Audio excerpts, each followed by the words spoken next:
what are you most hot about? Is it the hockey game? Is it the Cubs blowing another one? Is it Bears Stadium stuff? Man, what is the biggest thing? It's certainly not Bears Stadium stuff. I laughed about it out loud when I saw a headline on somewhere online. Yeah, and I was looking, and I said, "Oh, Silvio, he'll lose his mind over this." I'm not going to get into a one because it's not worth it. There's going to be back and forth until things are built. You can go look this up with any metropolitan area when there are tax dollars involved. It's going to go back and forth. There's going to be posturing, screaming, denials, confrontations. That's what happens. For reasons I'm not going to get into, I know a little bit more about it than I would in my previous life and career. But they'll go back and forth until it's built. It's not built. So until we see it, up there were people who thought that the Northwestern Stadium, the new Ryan Field, wasn't going to make it and wasn't going to be built. It was going to be blocked and it was going to have to be somewhere else. And how's that going? I think the construction's underway. Yeah.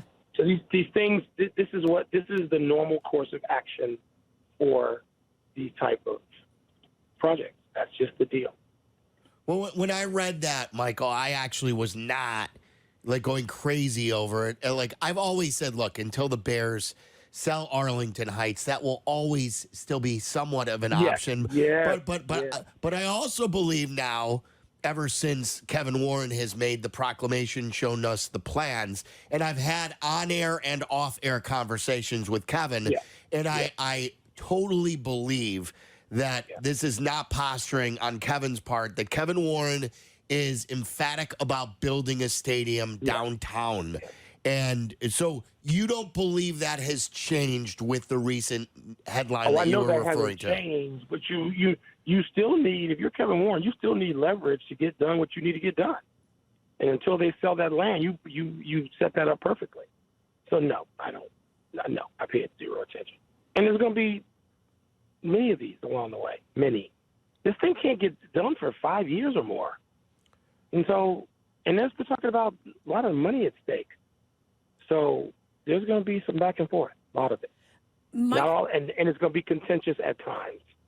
My concern, Michael, is that Kevin Warren may not even be here to see the construction finish. I mean, why are there rumors of him going somewhere else? There have been since the day he accepted the job, that he has his eyes on a commissioner job. Oh, I mean, he could have his eyes on that. Listen, Kevin is my friend. I'd love it if he's a commissioner of the NFL. I covered the NFL, Peggy, like you have. We don't even want to get into. We could spend the whole discussion. If I could do something to help Kevin Warren become commissioner of the NFL tonight and move out of the Bears suite, I would do it. Now, this is a league that have trouble enough getting a black head coach in some cities, and now there's going to be a commissioner that those owners answer to. Okay, make sure that happens in my lifetime. Kevin's too. So you don't believe it? You heard what I said, didn't you? Yeah, I did. Okay. Listen, but if he could get a stadium built for the Bears, listen, what talks to the NFL owners? Money. Yes, it does. Listen, he'd be more favorably. He'd be the only guy that consideration may fly for. Yeah. Again, if that was going to happen, I'd be thrilled. And he's one of many guys who could do it, but he's in position to do it. Mm-hmm. And they would be stupid if Roger decides to go away, not to move him way up to the top of any short list. Okay, he's that good at what he does. But Kevin Warren, the first black man to be good at what he does, who gets passed over. Really? Never heard that before. Never. I think you were doing some moaning or something when I brought up the Cubs. I think that's what it was in reference to. What is your emotion right now? Like, are you ticked off or are you more apathetic? Where are you on the Cubs? Sad because it's the same thing. It's the same thing. Whether they're really good or just trying to be good. I mean, we can go back to 2007, 8, 9, when Hendry couldn't find a closer, couldn't get the bullpen straight. It kept those Cubs teams from perhaps being in the World Series. And I mean, how many times are we going to relive this? It's a lot. It's a lot. I think, Mike, out of all my years, and I know you'll probably rage against this because you think we get stuck in the moment. You think there's more hyperbole now than ever. I know this about you. Yeah, there is. But I really do try to lean on my past experience. And I know like Joe Borowski or whoever they had in 07 and 08. I got to look back. But in total, I really believe this is from top to bottom the worst bullpen of my Cubs lifetime. I don't think that's hyperbole. No, it's right there. Hell, it's right there, Silvy. Yeah, I'm it's not terrible. going to say you're given to the moment because it is not just blown leads in the 8th or 9th. Although there are those. What's the 1-1 record now? The record in one-run games? They're below. I think they're 2 under 500 in one-run games now. They're in one-run games just every single day. Every game. It's unbelievable. I just start laughing when I look at a partial score, and especially during the playoffs, during the NBA playoffs, and I wasn't able to see games in entirety. I look at a partial score, and it's whatever inning it's in. It's a one-run game. It's like, so this is a problem that has plagued this franchise. It seems more than others. But look, a lot of people have had trouble finding closers. But it seems like it's plagued the Cubs more than any other franchise, just bullpen malaise. Yeah. I mean, we're talking, even if we only go back to 2003, we're talking about 20 years. We're talking about 20-plus years of it. And I know it didn't just start there. That's what jumps in my mind.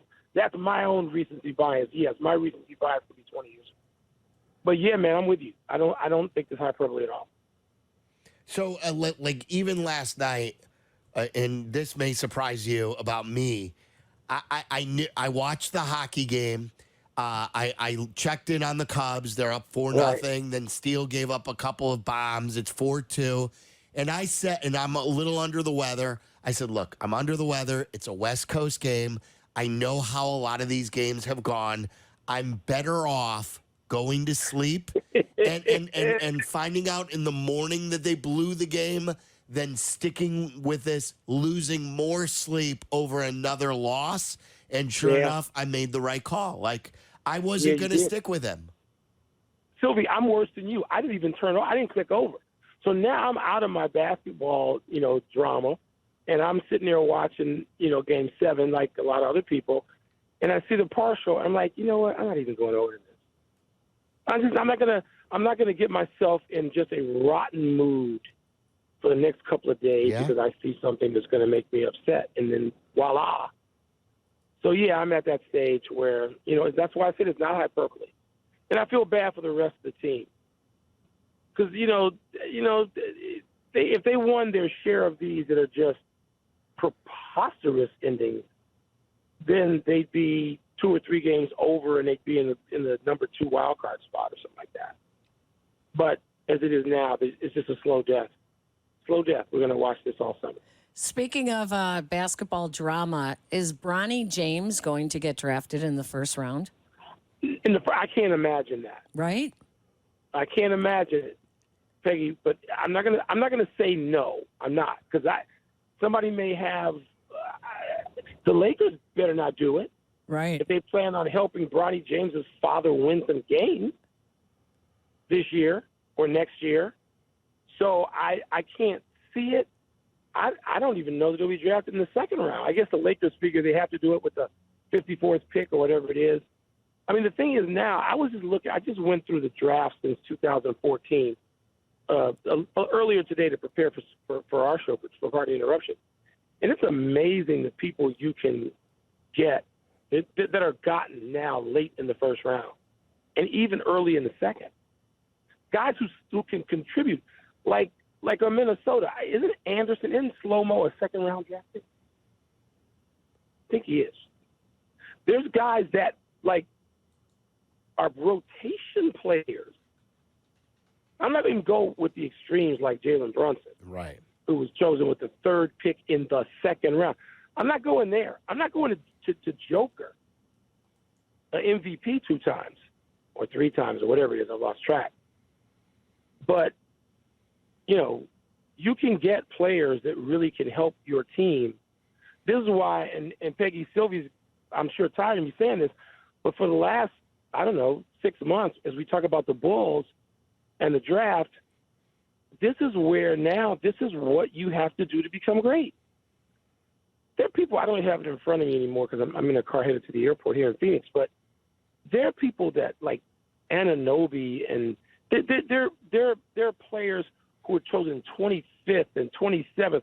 Oh, what's his name? Derek Lively? Celtics guard. Derek White, who they just acquired? Derek White. Yeah. Derek White was chosen with the 29th pick. Right. The 30th. DeJounte Murray was 27th or 29th. You can have lineup changing. Yeah. You can have lineup changing players chosen all the way to the end of the second round. Well, the first round. Well, the Bulls have done it. The Bulls did it with Jimmy Butler. I don't have to go out of town. The Bulls have done this successfully. And so, they've done this. Can they do it? Where's their pick this time? 11. It's not 11th. Is it 11th? Yeah. What's the latest spec? I started reading all this stuff on the Bulls and I stopped. What's the latest speculation on the Bulls and in mock drafts? That they could trade. Could trade up with what, Memphis, is it? Or who are they talking about then? There's been a bunch of rumors, like earlier in the week or earlier last week. There were a lot of Zack LaVine packaging Zach and the number 11 to go up. But I don't know if you've heard this, Michael. I was going to ask you about it. In Casey Johnson, whenever Casey speaks, and he works for NBC Sports now and not the Trib, but like he doesn't report stuff, rumors recklessly. No. Consider the source. Right. Casey is terrific. Yeah, he does it with knowledge. It's knowledgeable reporting. We used to call it reporting. Yeah, right. Exactly. It's just reporting. And he is saying, like, there is less momentum with the Bulls and with DeMar working out a deal, and there could possibly be a way that the Bulls could repair something with Zach LaVine, and that he could. No. So you don't think so? You don't agree? I mean, I'm saying no, not to Casey's reporting.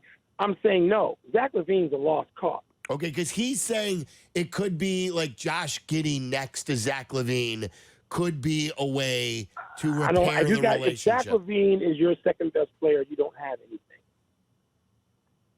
You don't. So you're against that. I'm not talking about the relationship. I'm talking about the ability.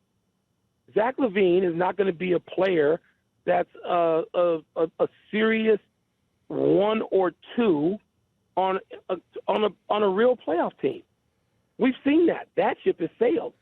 I'm not talking about the relationship. You can repair the relationship, sure. So are you repair the relationship, and what do you have at that point? Well, what you got a guy with two repaired knees. Right. Are you fearful about leader? Are you fearful though about just basically giving him away though, because he does no. So you're cool with just getting rid of him at this point for whatever you get for him. They were too. Okay. When you're going to make that deal with Detroit, they were too. They can say what they want publicly, but when he was gone to Detroit before he decided to have surgery, you're saying we acknowledge what the rest of the league, the smart executives in the league know that Zach LaVine has to be at best your third best player, and if you're lucky, he's your fourth best.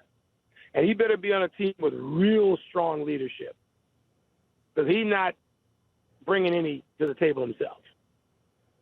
And he's an asset to have if he's a luxury. The Bulls can't afford a luxury. Right. They don't have real. They don't have a kind of roster. Kobe White is better at doing that job than Zach LaVine. Of course. So it's repetitive. So the Bulls can afford guy, and one guy's better. Kobe White is better.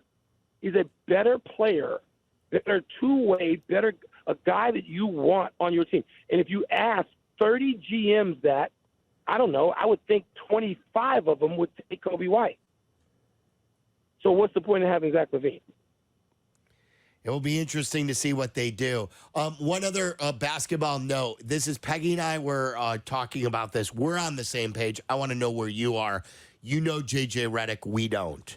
And we were surprised that this took on a bigger story than we were anticipating. His reaction, I don't know if you heard the press conference.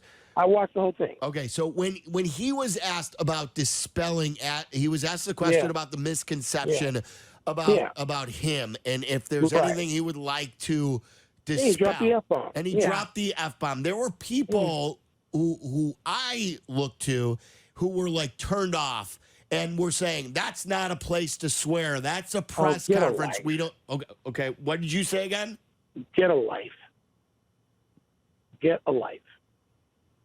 It's sports. Locker rooms. It's what you do. Everyone uses that word now. Everyone does. Well, but you know what, Peggy? I have to get used to the fact that these things are on live television because I know when I'm having real conversation, I'm not using the word interview, which is the dumbest, most, just misguidedly used word when it comes to these things. Interview. You're not interviewing anybody. You're having conversations unless you are sitting with someone and you are appointed to have an interview. Yes. And we've all had many of those, and we know the difference. So if you're having a conversation, my language is going to be whatever it is to put that person at ease with me and me be comfortable with that person. And with people in sports, and particularly, yes, I'm going to give Jory here, with men, it's going to be salty. It's going to have four-letter words. Mine would have that 90% of the time. So get a life. People who think that, they think J.J. Redick's going to walk into a locker room and not use that word all day and all night? Right. Shut up. Get out of my life. I hate those people. I know Silvy said that was the last basketball question, but I have one last little. No, it's always good or more good. Silvy and I both separately attended the Sky game against the Fever on Sunday. Yeah, it was great, Michael. I watched every possession. The numbers are in, and they averaged 2.3 million viewers on ESPN, which surpasses the record the week before between the Sky and Indiana that was on CBS. And that was the most watched WNBA game in 23 years. There is a moment going on with a rivalry that started in college that has, I think there is no doubt it has spilled over now into the W with Angel Reese and Caitlin Clark. I mean, this is a moment. And I know everyone says, this is too much. This is not, Magic Johnson, Larry Bird. But you need that. Right. Well, first of all, how do we know it's not? Now, exactly. Those two guys joined great teams, and they were in contention immediately. Yeah. So that's not the case. Although they could get to the playoffs and have something going on this late in the summer, that could happen. Yeah. More importantly, it could be the rivalry, the beginning of it, the budding of it, could be starting now, and they could be doing this for 10, 12 years down the road. Yeah. We don't know, but it looks like it's got the seeding of it, doesn't it? I mean, it does. That's why I was watching, and when do they play once more? Yes. August 30th. One more August time. 30th, but that game's going to be in Indy, right? No, it's here, and they're talking about possibly moving it to the United Center. Oh, wait. That's great because that's the same day, that's the same day Northwestern opens against somebody from the MAC in our new little lakefront stadium. Ooh. What is the 30th? Is that a Saturday? Let me look here. Maybe it's Sunday. It'd be great if it's Sunday. I want to go to one of I want to go to one of those Northwestern games. By the way, well, you're in with me then, Silvy. Let's go. Because the 30th is a Friday. Do they have a Friday night game? Wow, I thought it was the 30th. Friday night. Well, so maybe Friday night. Okay. Well, I think Northwestern's game. I think that game is Saturday because we play Duke the very next week on a Friday night, which I hate. in our little lakefront deal. I can't wait to get in there. So, okay, chances are I'm going to be able to go to that. And that's in Chicago. It's a 6:30 p.m. game. Oh, Friday night. Yes. The All right, Sky Fever. All right, that's great. Check that Northwestern MAC game. I don't know if it's Miami of Ohio or somebody. We play a MAC team that weekend. Making plans for open the August season. 30th right now. Yeah, I'm fired up. Lord knows we're not going to be watching Chicago baseball on August 30th. We're not going to be paying attention to it. And so unless the White Sox are chasing down, it's too early for that. The Miami Northwestern, Michael, the Miami Northwestern game is the next day, August 31st, Saturday afternoon. Well, there you go. All right, so there's zero question that's a doubleheader for me. And I can't wait. I mean, I went to Sky games, certainly in the season they won and the next season where they lost trying to defend the championship. And I am nearly as excited about going to this game as I was going to those games. There was more at stake. But this is kind of cool to be on the ground floor, Peggy, exactly. to me, of this rivalry and what it feels like. It would be cool if it was at the UC.